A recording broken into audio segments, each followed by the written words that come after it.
All right. Hey, everyone. Coach Walter here, coming to you with episode 4 of Finding Your Game. For those that don't know, Finding Your Game is a podcast interviewing various guests like today, and hoping that these guests can share in their golf journey to help you with your golf journey. I'd like to welcome and introduce a special guest for today, Michael Weaver. Michael's had a decorated amateur career, and I know it's decorated because a lot of this information I found on Wikipedia. He was a finalist at the 2012 U.S. Amateur at Cherry Hills, where he beat Justin Thomas in the semifinals, which gave him invitations to the 2013 Masters and the U.S. Open at Merion, where he finished 64th. I believe in one of the practice rounds at Augusta, he had the chance to play with Rory McIlroy, so that must have been pretty exciting. In addition to that, Michael also played in the 2013 Walker Cup at the National Golf Links. And in that Walker Cup, Michael beat Matt Fitzpatrick in the Saturday singles. Other notables in that 2013 Walker Cup are Michael's collegiate teammates Max Homa and Michael Kim, as well as other PGA pros like Justin Thomas and Patrick Rodgers. Speaking of Michael's college teammates, Michael played his college golf at Cal from 2009 to 14 and was on that 2012-13 team that won 12 out of 14 stroke play championships. That year, Michael earned first team All-America honors. In his time at Cal, Michael also excelled in the classroom, earning his degree from the Haas School of Business. So he's also a very smart guy. Michael, I really appreciate you hopping on, and I'm sure my audience will be excited to kind of hear about your journey. So I'll start off right off the bat. Just a few questions, background. Where are you from? How old were you when you started playing golf? When did you get serious? And maybe one memorable moment. That'll be a tough one for you. Yeah, thanks, Walter. So I started playing golf, I'm from Fresno, California. Grew up in Central Valley, played a lot of junior golf there, amateur golf before Cal. Started playing, I was about 10 years old when I started playing. It would have been June of 2001. Cool. So yeah, I'm approaching 25 years of playing golf here in the next year or so. Yeah, I think I started playing. My parents had put a club in my hand, I think when I was 8 and 9, got me some lessons, but it didn't really take, and then got serious about golf. The mom and dad dropped me off at the golf course in the morning, picked me up in the evening type deal. The summer I was 10 years old. So, yeah, that kind of was hooked and played a lot of golf ever since. And then as far as a one memorable moment, I got to play the year I played in the U.S. Open. My dad caddied for me. I made the cut, so my dad caddied for me on Father's Day at the U.S. Open. That's pretty cool. Obviously I've been fortunate to have a lot of really cool accomplishments, and that one will be difficult to replicate. I could play in another U.S. Open that might be hard to replicate. My dad caddies for me sporadically now, which is maybe once a year or if that. So that was something that was really cool. A cool experience we got to have together. Any other experience I've had, I might not have a good chance of repeating them, but they're possible. Or to have my dad caddy in the U.S. Open, that was probably a one and done, and something that I think we both remember very well. Man, Mike, that's great. I got chills hearing that. Maybe that shows how much of a special relationship you have with your dad, especially on Father's Day and at Merion. Mike, I remember recruiting you, and something that was interesting was you race carts, right? And can you tell me a little bit about that? They're not, and they go pretty fast, I believe. So, you mind delving into that a little bit? I always thought that was interesting about your growing up experience. Yeah, so my dad is really into racing as a hobby, or as an interest of his and a hobby as well. He races cars. He has for over 30 years now, and he did it. He also raced go-karts when he was younger. So he put me in a go-kart when I was 6. So one of his best friends had a son who's, I believe, a year or two older than me, and he was racing go-karts, and they had me out one day, and there was a deal at this local track outside of Fresno where basically people would offer up like, hey, new people that were new to the sport could come drive their go-karts, basically as a way to try to kind of get more people involved or get more people introduced to it. So my dad was familiar with racing and took me out there, and I was 6 years old and was going real fast and crashed the first day. Had a little bit of crash damage. Fortunately, go-karts they're not cheap, but the thing I broke wasn't that expensive. It was like something like the size, like a little bit bigger than like a pen, a little metal piece. I have no idea what it would have cost, but it could have possibly been that much. But I guess the moral of the story, this would be kind of be a common theme when I was racing my dad, was to tell me, like, just take it easy out there, go have fun, but don't get in over your head. So I didn't really take that advice. The one I would say that's probably illustrative of me liking to get better at things and taking the feedback of, oh, I'm trying something. I can tell I'm learning something while I'm trying it. I wanted to go, got the hang of the go-kart first few laps, started wanting to go faster and faster. And eventually, I exceeded my talent at the moment there and crashed. So yeah, that kind of got the bug. My dad got me a go-kart. We went racing. My mom, I know the first time, thought that my dad was nuts and thought. So the go-karts I was racing at first, you couldn't actually start racing for the kart that I had until you were 8. So for probably a year and a half or 2 years, would just practice. And kind of looking back at it now, I think that was really helpful when it came to time to play golf, because racing go-karts or driving a go-kart, that one will go like probably in the low 50s, I would say. And it's like open, there's no roll bar. You feel all the wind. It feels a lot faster than you're going. I mean, you're going pretty quick, but then it even feels faster because you feel the wind and there's a little bit of G-force from turning. You feel all the bumps because you sit like, inch or two off the ground. And you could get a smaller go-kart and you could race. I think when you were 5 or 6, they went like 30. They had like kind of bumpers on them. They were very, they're safer, I guess, than what I was driving. That's good. Good. So I didn't have that. I had the one that went faster. And that's not good. Yeah. So because I couldn't race till I was 8, and I was like 6 or 6.5 when my dad got it for me.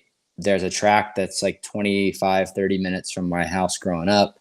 And I would say most weekends, either Saturday and or Sunday, my dad and I would go out to Kerman where the track was, and I would just drive around for a long time. My dad was, because he was into racing, when he got me into it, he bought himself a go-kart as well. So basically, like, this is different than golf. Like, I could follow him around. He could follow me, and like kind of I try to simulate like what a race would be like. So this was before he had gotten back into racing. He had done it before. He was doing like racing schools and stuff like that. So he kind of knew enough to teach me, and he had a go-kart so that he could help coach me up.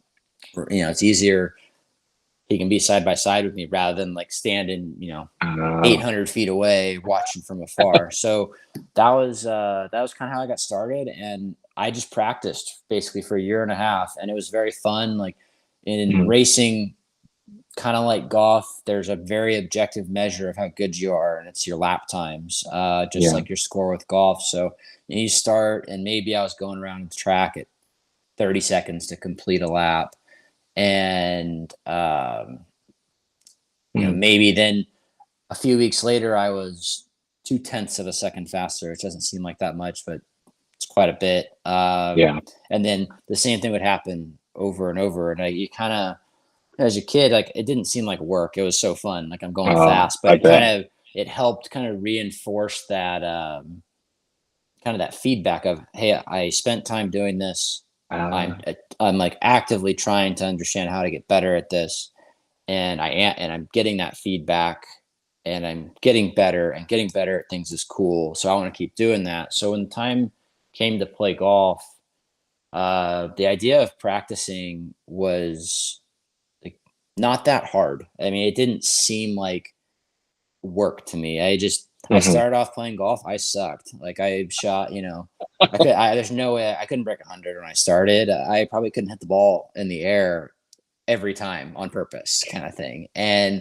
But when you're that bad, I knew kind of the grip, stance, fundamentals. I had taken couple series of lessons with my person who became my longtime coach, and so I knew roughly what to do. But when you're bad, you figure things out really quickly. Like I'd hit balls for like 4 hours at a time playing golf. And that was not dissimilar to my racing, where I might drive hundreds of laps in a day and be dog tired after, but probably get better because you had so much room to improve. And so I think that kind of set the hook. The racing helped kind of develop the habit, or the kind of the subconscious understanding of like the relationship between spending time in an intentional manner or a focused manner towards getting on something and getting better at it. So for me, it was actually, neither one ever felt like work. Racing was more fun, but I think with golf, like, because I was so bad, when you start, when you're a beginner, you're no good, and you start playing, hitting balls, and all of a sudden you figure things out if you're paying attention. You might not be figuring out the right things, but it's kind of those things. It's iterative, where, okay, I tried this, it didn't work. I tried this, it did work. And you try a bunch of things that don't, a few things do. You keep doing that over and over again, and like that for me, I think really hooked me. But you've always kind of elevated your game, whether it was like from junior golf to college golf. You did turn pro for a bit. Like, I mean, you've had a long, decorated career of golf, and you're still going. It's easy to improve when you're shooting 100 to like 90, and then 90 to 80. But when you get to like mid 70s to shooting low 70s consistently, or in the 60s, like, how did you believe you improved as a player, aside from just putting in the work in the hot hours in Fresno, or hot days in Fresno? How do you feel like you have been able to progressively improve? So I think playing in tournaments was a big help there. I'm very competitive. I liked doing well in tournaments, didn't like doing poorly in tournaments. So that was something where, I think I started playing tournaments after about a year or so of just practicing and playing. And, I was probably not shooting in the low 80s then when I started playing tournaments. But, after a couple of years, you kind of, okay, I'm playing 9-holers, and you're playing the 18-holers, you're like 15 or however old, for doing like JG and C, things like that. And some of it, I think, when I was younger, was through observation of other players. Oftentimes, talking about my play after my tournaments with my parents. Sometimes not always. I wasn't always so happy to do that because I might have had a bad attitude or made like a very obvious kind of bad decision. And my dad was not a great. He was like he's not a bad golfer. He was like a 6 or 7 handicap. My mom was a very good player when she was younger. Grew up with kind of a golf family, but I wasn't good enough to where my parents couldn't just spot obvious mistakes I was making in terms of, trying to hit miracle shots from the trees, things like that. So that was, I'd say, the first kind of break point of like, okay, I've been doing this thing. I'm not doing as well as I think I could, or I'm making after the fact, like, oh, I made an 8 on a hole. Why did I make an 8? That's because I pinballed it like 3 times in the trees when I could have easily pitched out. So like a lot of that did come just from purely the experience of things not going well. And then as it got better, and kind of moving up to like say AJGA was like that was a big kind of point for me where I kind of just realized that I was good enough to shoot under par. And then you look at the winning scores of these tournaments, and they weren't real low then. I don't know what they look like now. Might be obviously course dependent, but you wouldn't see guys shooting a million under par. And I had shot like some 66s and 65s in smaller events or high school stuff. And I just thought, because I moved from that JGA and C to AJGA, that everybody must be so much better, which like at any level of golf, when you move up one step, if you're, not talking going from junior to the PGA Tour, but going junior to college golf, that there's a gap, but it's probably not as great as you think, assuming you're one of the top players at the level you're exiting. So that's kind of where I sat. Like JJ&C, I was one of the top guys there. Or like, regional junior tournaments, was one of the top guys there. Starting to do the AJGA, figure, everyone's like Philip Francis and Peter Uihlein and whoever, the top guys at, kind of that early mid 2000s time frame was. And that's just not the case. So what I realized was that I didn't have to play perfect at AJGA events, and the scores weren't that low. And I was seeing pins that might be a little bit more tucked, and kind of realizing, hey, 1 or 2 under is pretty good. And like, how do I shoot 1 or 2 under? It's probably not making as many bogeys. I hit it far, especially then. I hit it very far for my age, to where I knew like par fives are reachable. I was making a lot of birdies. Like they had stats, I could see it, and realize if I just eliminate some of those kind of silly mistakes, short side myself less. So, I mean, all in all, like it came from experience. Like I'd had the benefit of playing good in other tournaments, so I was able to think more critically about what I was doing. But just kind of that realization, I feel like that's applied for a lot of different levels as I moved up. Like it's really easy to look at what the best player is shooting on a given week and think, I got to be like that guy. And so you're looking at that guy on his best week. So that kind of, I think, helped with like confidence of once that thing kind of clicked of I don't need to play perfect. I was really good at the last level I was at. That might not mean I'm going to immediately be the best at the next level, but I'm probably in decent shape to at least start playing well on good weeks at that new level. And when I'm not playing well, I'll learn some stuff of maybe mistakes I made. So a lot of it really did come from just kind of trial and error. My course management gradually improved as I got older. I know that's something that especially in my early years at Cal was a point of focus. Many stories told about how many balls went in the water in the state of Arizona and things like that. But I think that I'd say at every level, I kind of had that moment or that period where I had moved up, I had some success, but then my results were volatile, I guess you could say, or the bad was kind of bad, but the good was pretty good. And as time went on, I was able to kind of identify, okay, in junior golf, it might've been like my attitude sucked for a while. And then once the college recruiting thing happened, I knew like, hey, a college coach doesn't really care what you look like when you play good. They care what you look like when you played bad. Like I would just get really down on myself. I didn't like break clubs or anything bad. I whack my club on the ground every once in a while, but like I wasn't. For a while, it was very clear. Like if my parents showed up in the middle of a round, they could look at me and tell how I was playing. That was a big step in junior golf. In college golf, it was as much as I hate to admit it, like you and Coach Des were just like spot on. Like I was playing too aggressive a lot of times, especially, and I was short-sighting myself too much. I was hitting too many balls in the water on approach shots. I drove it way too well to make too many big numbers when early on in college, and it's like, there was some eye-opening moments my freshman year after the Pac, there was either ASU or Pac-12s, played on the same golf course where hit a lot of balls in the water, and then at the national championship, hit more balls in the water on approach shots. And I think I remember a ride in the car of either you or Coach Des saying something like, you would have finished in the top 15 without all those penalty shots. And the top 15 meant you were honorable mention All-American. And I was a freshman. It's like, all right, like I can sit here and pretend that I don't have a problem, or like, but then you just say like this thing that you would have really liked to have like essentially a cool accomplishment as a freshman. Like you don't have that because this problem that you don't think exists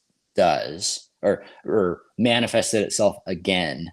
And so there was definitely times where maybe I'm just a hard learner. I am pretty stubborn. So I think that repetition of playing tournaments really helped. But I always kept my stats and tracked my play. It's just sometimes, you're in it, you're doing it yourself. It helps to have outside people that have a vested interest in your career, whether it's coaches, parents, pointing out what is probably obvious to me now at age 34. But when I was 15, I didn't notice how mad I would get on the golf course and how it would affect me. Or at age 19, that it's not normal to run through 4 or 5 golf balls in a tournament because you keep hitting it in the lake, kind of thing. So, it's interesting, Michael, that now that you're a working man, you don't have as much time to work on your game as you did in high school or even in college or when you turn pro. So how do you find yourself like keeping your game at a high level and still being a working man? Uh, I'm figuring that out. So it's funny. I did play quite a bit this summer. I'm definitely in a fortunate spot work wise to have a good amount of control over my schedule. I had to wait a little while to get reinstated, so that kind of provided me the runway to get my work situation sorted out to the point where now I have a good amount of control. That's where I can play some tournaments during the summer, which I did. But even still, it's like hard to find a balance. I played a lot this summer, and when I was home, I didn't necessarily have a lot of time to practice because I was playing catch up. Like I have responsibilities. I don't have kids yet, but I'm married. I have family responsibilities, work responsibilities. So that was that this year was probably kind of in retrospect was a tough balance to strike. Like maybe I could have played a few, like one or two tournaments less, and that would have probably, I think, allowed me to prepare better for the ones I played. And there were times where I'd go play a tournament, come home, be home 8 or 9 days, but I had been gone for, say, I'd played 2 tournaments in 4 weeks right before that, and kind of in a perpetual state of playing catch up. And it'd be 2 days before the next event, and it's like, oh, my clubs haven't come out of the travel case, or like I haven't been to the golf course for an hour. So to kind of like one thing that's helped, I've gotten on a pretty regular like workout program where I'm doing a lot more like stretching and mobility work than I ever did before. And part of that, there's the key motivation here is the one thing I have done that I think has improved my game is I've been really focusing on speed training. I think that's like a cheat code. I started at the recommendation of Michael Kim a couple of years ago, and I noticed I had lost some speed. Sitting in a chair is not good for you mobility wise. It doesn't help you go faster. And I quit playing professionally. I think I was in like the like 176, 177 ball speed range. And 2 years ago, I was at about 170, and felt like I was taking a pretty good cut at it. And I got the stack, started doing the whole routine, and got a lot faster in a short period of time. I'm probably right now, I think I've been inconsistent about doing it the last year or so, but I've got a little competition actually with Mr. Kim going right now. So after we get off this call, I'm probably going to go take some cuts in my backyard. But that's been something that's been really helpful, and it's kind of funny. I play some tournaments this summer. Played one at Torrey Pines, and this kid from USC was playing with me, and like first hole I blew it by him, second hole I blew it by him again, and third hole did it again. Like a bullet by him being like I hit like 10 yards by him. It wasn't like I was miles, but he was like 20. And like on the fourth or fifth hole, he just flat goes, "How old are you?" kind of thing. Like I knew like after I'd hit it by him again, and he was like, "Man, you hit it really far for your age." Just like, "Thanks, buddy." So that was kind of funny and cool, like reaffirming. But like there's no disputing the importance of speed in golf. I think that's something that I've known since I was in high school. I mean, I knew it was an advantage when I hit it by guys, and I kind of look at it as if I can't, I'm gonna try to like balance my time better going forward. Like when I have probably play fewer tournaments, go for quality, not quantity, so that I can be a little better prepared when I am playing. But if I'm going to generally not going to be able to practice as much now because I have a job and I have a family and like hopefully soon have a child in the next, I don't know, year or so would be great. Then like, that's going to be harder to practice, like harder to find that time. But the speed training thing I found, it's like taking 25 minutes to do. I don't need to go to the golf course to do it necessarily. I look at it as like, if I hit it farther, I will get worse slower. Just like I'm at a different point of my career arc than probably most of the people listening to this podcast that are in middle school, high school, college golf. I'm not under any illusion that my best golf is in front of me. That would be awesome if somehow I figured out something I couldn't figure out in the past 20 years of trying really hard at it. But that's just like saying that out loud is not realistic. I'm not spending as much time. Now, I have the benefit of I had worked on my game very hard for a very long time, but I think that when I play these tournaments, it's nice that I know these like college. There's college kids that blow it by me, but like I'm still, I think, above the median in terms of distance. It's been a big help. I mean, I can get up to 180 or close to it now, ball speed. So I'm definitely not just popping it out there.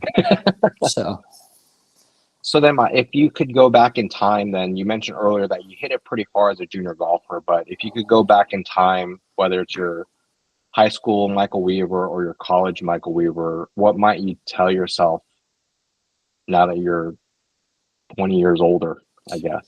So I think one thing that it's become more common, or guys understand it better to work on now, is the importance of distance control, not just with your wedges. I mean, now I know at Cal, that was a big thing we focused on with setting up, the nets and hitting to the green and having little distance plaques and, getting really proficient from 30 to 120 yards. Like that was a big area I improved in during college.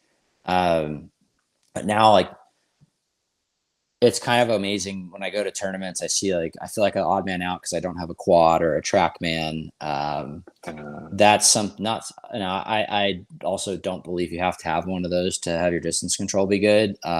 It's definitely, it's a useful tool, but it's a very expensive, useful tool. And there's a lot of guys that got really good at golf that are, say, in their mid 30s that didn't have a TrackMan when they're growing up, didn't have a quad, they didn't exist yet. And then even in college, I mean, think about when I was at school, I don't remember seeing anybody with a quad or a TrackMan. And some of my college peers are some of the best golfers in the world. So I don't think that the equipment is useful. If I had unlimited money, I would own a quad or a TrackMan right now, but that's unfortunately not the case. And I think that's something that kind of really knowing your numbers from, with your irons, it's kind of knowing, okay, what's full, what's a little bit less than full. You're not going to like do a clock system with your 7-iron, but having a good understanding of, okay, it's 85 degrees out. I hit my 7-iron 182, and when it's 95 degrees, I hit it 186. Or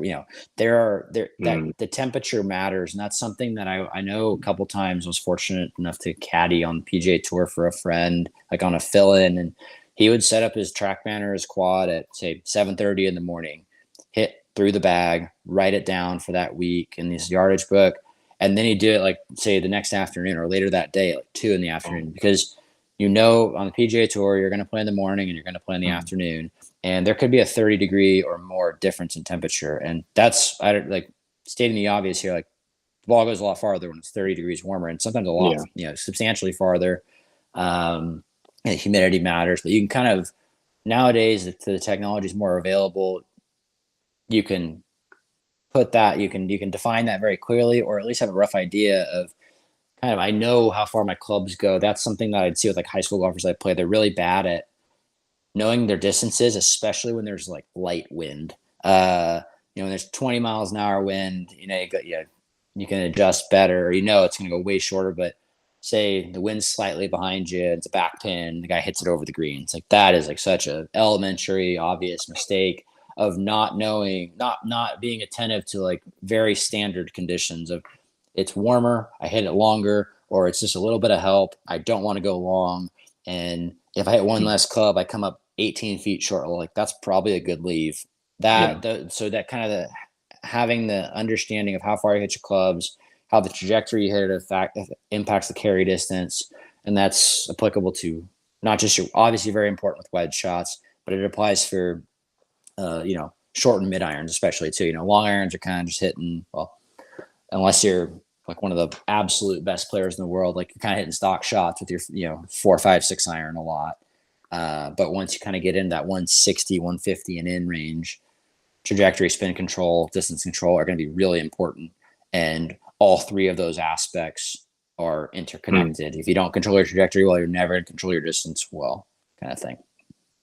Any thoughts on how to help work on your distance control for those that can't get a TrackMan or quad? Is it just playing on the course often, or? Yeah, so I know with wedges, what I did, this is kind of something like we had at Metropolitan was I bought a set of cones, like the little soccer cones you use. They're Oh, kind of short, and the driving range I practiced on in Fresno had kind of berms on each side, so I could set the cones up like on the side of the hill and see the ball land very well. So I'd set them up. I was a big believer in the clock system, so I'd have 4 or 5 different positions or length of swing with each wedge and set my cones. A long time ago, I kind of got those dialed in, and then I just had them all written down like on a little index card in my yardage book cover, my golf bag, and I would just go and set my cones out at those yardages when I I see. practiced. So I kind of knew, okay, this is what it feel. I knew my feel was roughly lining up with how far I was going, and then that gave me a good baseline of if you had like 4 or 5 different numbers. Usually, if those distances would overlap by some clumps, meaning that like my like what feels like a 930 swing with my 60 roughly goes what about an 830 swing with my 56 goes. So that was helpful because especially when I was younger, I didn't control my trajectory as well. So taking more club to help bring the ball down was a really good like kind of shortcut for me. I couldn't flight my 60. I just like everything went way up, and 56 would go lower, and maybe it wouldn't spin as much as well, depending on the shot I was hitting. So that was something where I could kind of cover up some weaknesses by having several yardages I could hit with each club if I needed to hit one with less spin or more or less height. So for wedges, that's what I would do.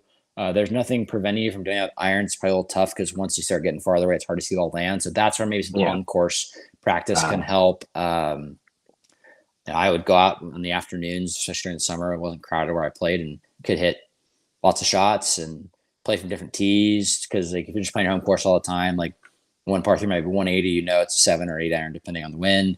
Well, play up a tee and then play up another one and another like that. That could be a way smart. to. I thought if I'm playing multiple balls, like, okay, how do I simulate this shot from a different distance? We'll just move up 2 or 3 tees kind of thing. If there's a certain look I'm looking for as far as green shape, hazards, wind direction, that type of thing. Yeah. Just to clarify for the audience what you mean by clock system, it's like it's like a 9 o'clock shot is like your forearm going to like parallel to the ground. Just for the audience not really knowing what the wedge system is. Like I remember in college, you had this patented shot when it was windy that I believe it was called the above the wind shot. Is that still applicable? No, I've gotten better at not hitting it ridiculously high. Yeah, that was I think that was coined by Michael Kim that said I just hit it if it's real windy, I just hit it over the wind. Unfortunately, I got pretty good at that. So I think not that I didn't see the value of control of like trying to improve, like flighting it into the wind. But I remember I'd have friends when I like right after I got out of school, they'd ask me like, what do you do when it's windy? I was like, I don't know. I do the same thing I've done forever. Like I clearly got to this point for a reason. I just figured it out. I knew roughly. So like when we like on our team, I knew that when it was really windy, I had one player to club off of, Eric Mina, because generally hit it a little bit, especially into the wind. I hit it a little bit farther than him, but he hit it really low, and I knew into the wind our distances kind of normalized. And then if there was calm, I could club off of Max. We hit a pretty similar distance, and then I just kind of knew how far everyone hit it, and I could kind of make I knew. You kind of just learn all your little adjustments or the idiosyncrasies as you played. So after a couple of years playing professionally, I made a coaching change, and that was kind of like part of what prompted it. Was like I just started to realize like I don't have to be able to like hit it knee high into the wind. I would see a lot of guys that were very successful on tour hit it very high, but I needed to be able to at least control my trajectory better with my irons, and that I've gotten better at. I still hit it high. I do not hit it as high as I used to. I look at some of the apex heights of guys on tour now, and I actually think that I might just be above average height. Whereas in college, I would have been the 95th or higher percentile in terms of apex height with my 7-iron, let's say. I mean, that's just something you talked about, like no clubbing off, like whether it's Eric Mina or Max. It just kind of shows just how I think perceptive you are in terms of just your golf game and like how it benefits you, like whether it's clubbing off other people or just doing stats. You just always been very analytical in how you needed to get better as a player, and so I think that's a lot of the reason why you have your own profile on Wikipedia. Um, just kind of a few more questions. What are maybe, or you talked about the cones to help you with your wedge play, but are there any other on course or driving range putting drills that you enjoy that maybe you can share with the audience? Yeah. So as far as like a short game drill, I use this was given by my coach James O to do chipping. It's called an aerobie. It's like a frisbee without the center in it. It's like kind of like an inch thin aerobie. It's like AEROBIE. Oh yeah. You can buy them on like Amazon or whatever, any like retailer. And it's like a 11 or 13 inch wide disc, and I would use that not to like as landing spots, but actually as finishing, like a target to chip to. And I would use it for really simple chip shots. So like you'd set it out, say like it's kind of like your pitch and run, bump and run type shot that would be, not a lot of break, not a lot of uphill or downhill slope, like just the most stock shot you could get, and set that out. And it looks like it's a way easier target than trying to chip it in, but like chip it into the hole. But it's actually like far more difficult. And because the ball, think if to chip a ball in, sometimes you have a collision with the hole and it goes in, or it lips out to stay close to the hole. The aerobie would lay pretty much, it's a slight up from the ground, but like the ball could roll through it no problem, and it create this very, a 1 foot diameter roughly circle. So when you think about that, that's like a cup on each side, basically, if the hole's 4.25 inches. And so it'd create a very narrow spot. And I remember a couple kids at the fort, when I would do this, I would kind of like trick them and say, hey, like, I bet you can't chip 2 out of 30 into that. And like, that should be very simple.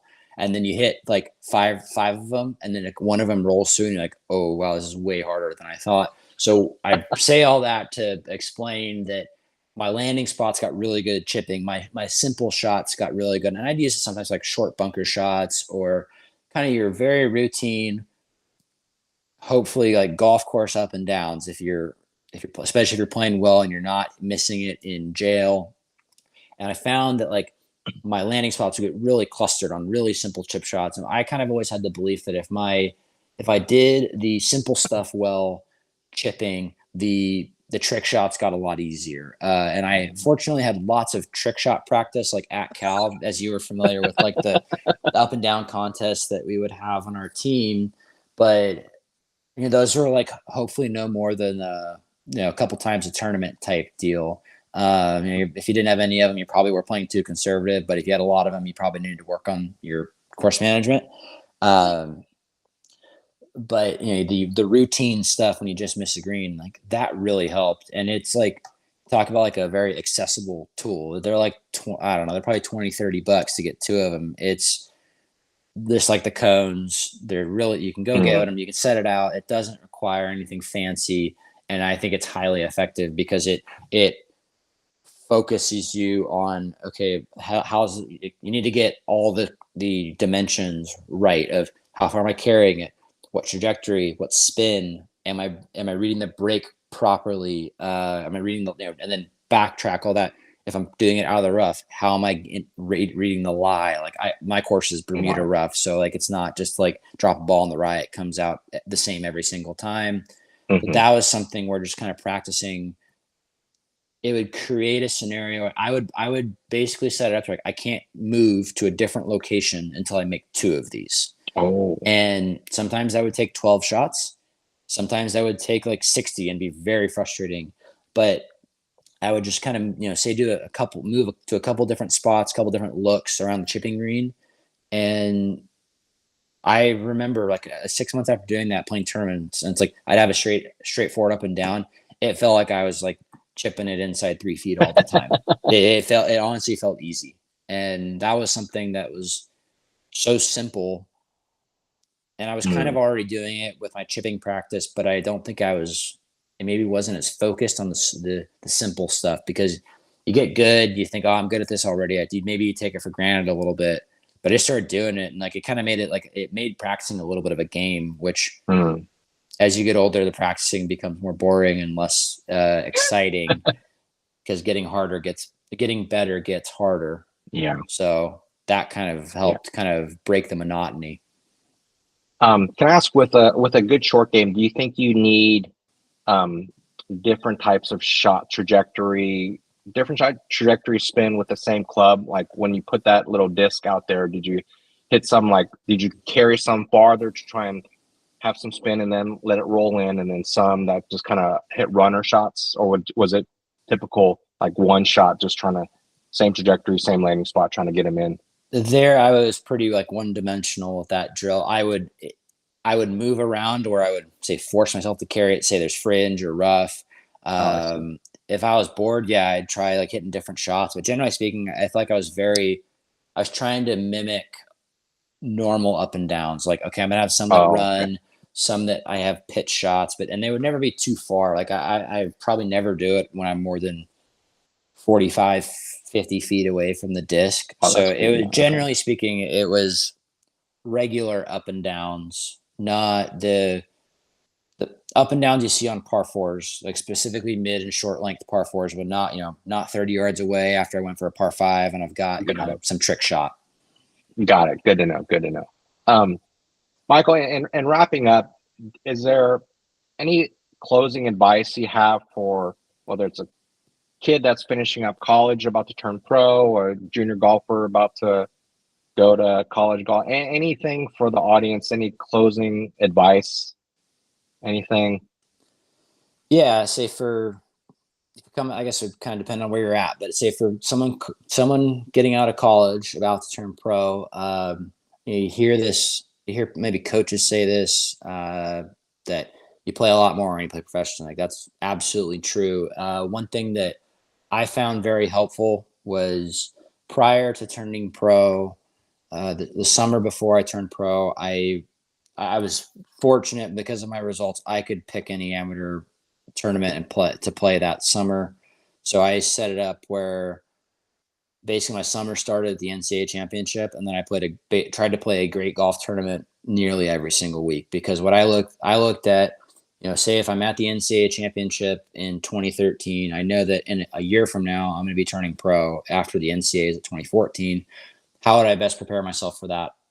I know that when I play professionally, I'm going to play at least 25 times a year. And these are not college tournaments in the sense where it's 36-18. It's not going to be as abbreviated of a window.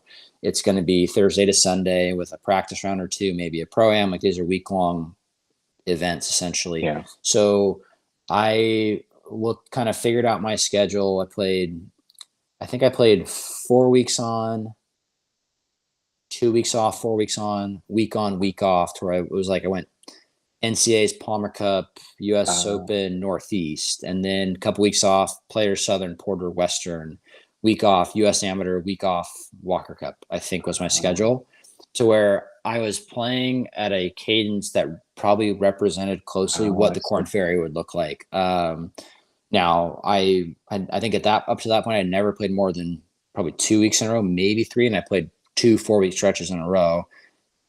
It helped the fact that there was a Walker Cup that year, and I was definitely like on the radar to make the team. That was a big goal of mine.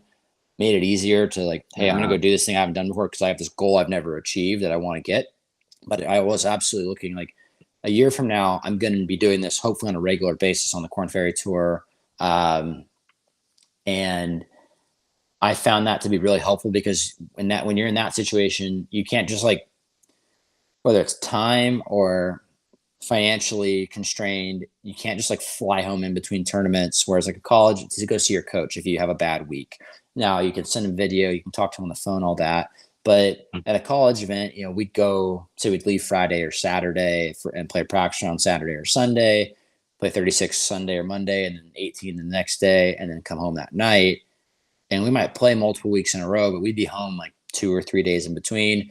I could go to Metro, figure out what I was doing wrong when I played poorly. I lived close enough to Cal to where I think I did this once where it's like I played bad at a tournament. I got home. I drove. I think there might have been a protest or something on campus to where I didn't have class the next day type thing. And I drove home and saw my coach and drove back in the same day. Might have called in sick. That's not a luxury that I could easily afford to do or didn't have the time to do when I was traveling and playing full time. So that's something that I'd say as you're kind of in your junior year and you think you're going to turn pro, like have an eye towards the future of what does my schedule look like when I turn pro? It looks like you play a lot more golf. So get used to playing more golf because I've talked to a few college guys now. They think they play a lot of golf. Like I don't agree. You play 13 times a year, give or take a tournament. Forget all the stuff of like your coaches arranging all the travel and all that. Like you're going to figure that out too. But just the number of competitive days you play, the number of days on the road. I mean, the most I did, I think, was in 2017. I think I was on the road, counting like days to go see my coach in Southern California. I think I was on the road about 235 days in a year. And just kind of doing the math for Cal stuff. Even if I counted all the days we played qualifying in with all my tournaments, it doesn't get anywhere close to that number. So that was something for older guys that are kind of looking to make that leap from college to pro golf. I think playing enough is really important because you're going to get to the point where if you have the success you want to have, at some point you're going to have to play longer than you wish. Longer than you'd like to. So I had that happen once where I played 9 weeks in a row. As the year I didn't have status, I Monday qualified into a Corn Ferry event. I played well. That got me into another event the following week. It also got me into the last event of the season. All 3 of those weeks, the week I Mondayed, the week I top 25 into the next one, and then the end of season one before the playoffs, were all weeks I was planning on having off because I was playing in Latin America that year. So like I played in the Bay Area, then I went to Missouri, then I went to Paraguay, then I came back. Or like I flew a ton in a 9-week stretch, and like it sucked towards the end because I didn't play great at the end. Like I'm just like ready to not play golf for a few days. But I was also on the Latin tour, and like I was playing well, so I wanted to give myself every chance to succeed, to move up from that tour to closer to where I wanted to be on the PGA Tour. And then so it's a long-winded answer. So for younger guys, no, great answer. That's a great. I'm a real big believer in the idea of like if you're not where you want to be, within reason, the best way to help get where you want to go is more experience. And that's assuming you're going to do all the work with your coach, mental coach, trainer to have some sort of plan or structure in place of how, like, where are my deficiencies? How am I going to improve? What are my strengths? How do I make sure those stay good while I work on my deficiencies? So then beyond that, it's okay. There's scheduling is a big part of professional golf, knowing when you're going to play, when you're not going to play. You're going to be playing more than you're not. And if you're not, remove November, December, that's Q school. Like throughout the year, you should be playing more than you're not. If it's the reverse, I would say like you probably want to take a good look in the mirror of like how important is this to you and how seriously you're taking this? Because even at the PGA Tour level, I mean, I look at one of my teammates this year, Michael Kemp. He played an insane number of tournaments. I think he played like 33 or 34 events. He's in England right now playing on the DP World Tour. I believe he's playing next week in France. And that's after he just had the best year of his career. Like he's not. I think he wants to go to some of these because he now has the benefit of being able to get invites to these tournaments.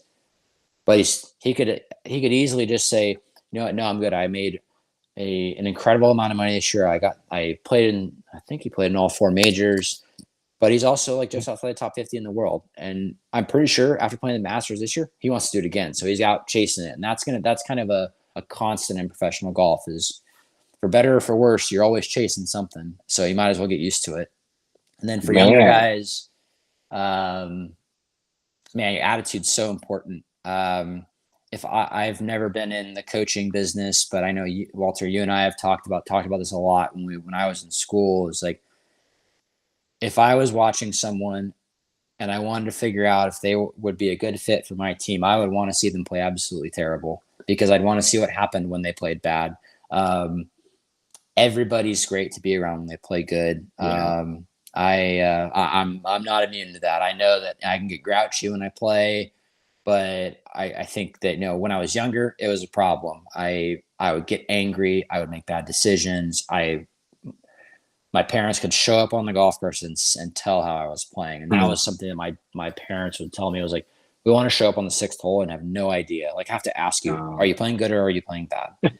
And that was something I kind of kept in mind, and it helped. I knew when I started going through the recruiting process, like, that if I had a bad attitude, a coach was not going to want to see me or talk to me or have. So, like, there was a lot of accountability on my side. Like, I could see a coach show up and think, like, I need to make sure my attitude's really good. And, like, look like it's good. And you know what? Like, pretending helped. Like, it was kind of a fake it till you make it situation there, probably when I was like 15 years old. But I needed that. And I think that's something that some people are maybe naturally predisposed to be better at that. They have a better attitude, or they at least visibly don't show it as much. But I think that just your attitude, the way you talk to yourself. I know it seems like I'm not, I'm also not immune to this when I play now, but like, I play with kids and it's like the thing to be like really sarcastic, like, oh, great shot kind of thing when you like hit it way offline. Like, I've definitely given myself a couple thumbs up when you launch one into the water kind of thing. But like, the way you talk to yourself, the running voice or narrative in your head is super important. And I think that I see kind of some guys that I know that are late high school, early college, and they're like, it's almost like beating themselves up as a badge of honor. Like I'm here to tell you, like, it could not be more the opposite. Like that, I think that confidence is such a fickle thing, and is something, it's fleeting. You want to take every step possible to protect that confidence when you have it.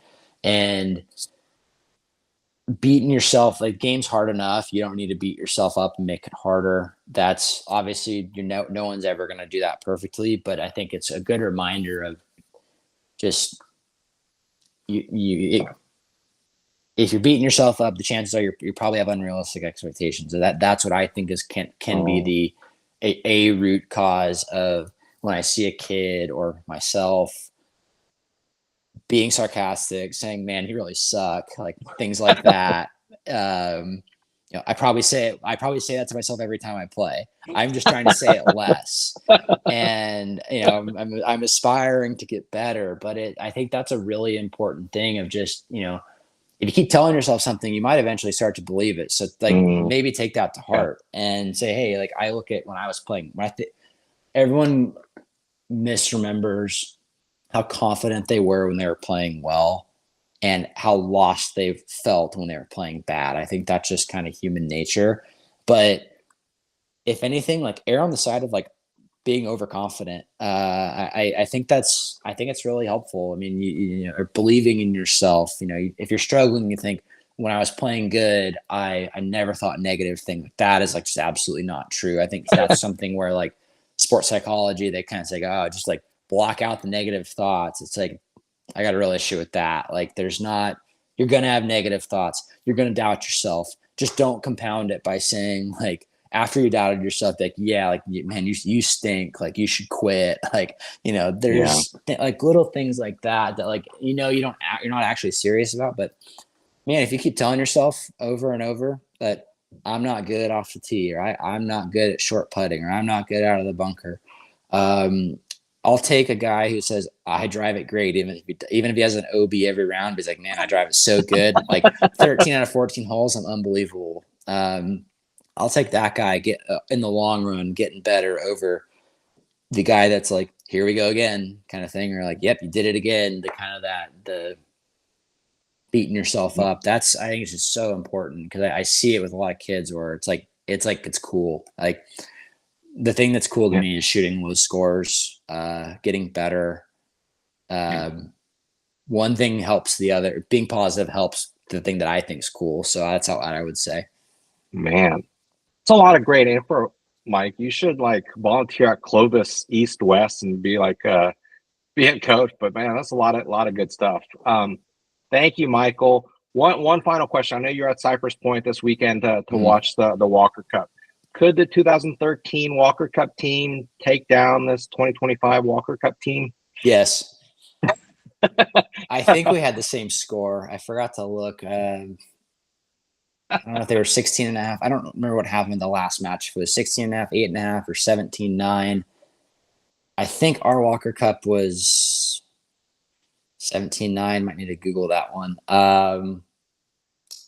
Yeah, I'll take my chances with our team. We've got several guys on the PGA Tour, and there were guys that were very good on that team that didn't make it. Yeah, sure. I'll take them. All right. Yeah, we had a pretty good team. It was pretty fun. Talk about a great experience, and it was cool to watch this week too. Man, Michael, I really appreciate your time. A lot of great information that you've shared with the audience. So thanks a lot. Absolutely. Thanks for having me, Walter. All right. See ya. See ya.